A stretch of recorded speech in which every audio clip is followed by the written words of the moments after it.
Pinapakulo ang ating karne, muna ang sibuyas, saging na saba at patatas, ang mais, petsa bagyo, sili at dahon ng sibuyas. Tanggalin ang mga dumi nitong ibabaw.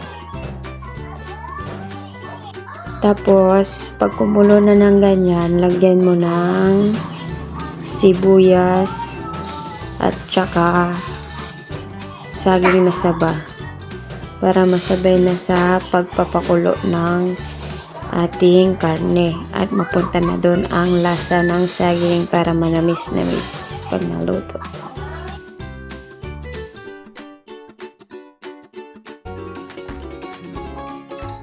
Na rin natin ng paminta para mapunta na ang bango ng paminta sa ating niluluto at patanggal ang lasa ng karne.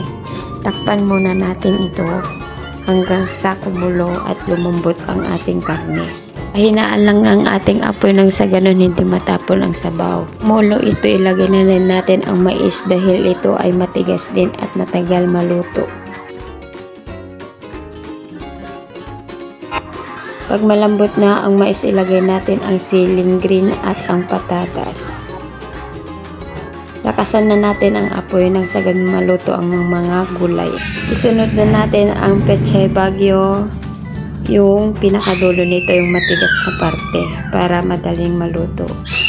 Bago natin ilagay ang pinakadulo nito, yung malambot na parte.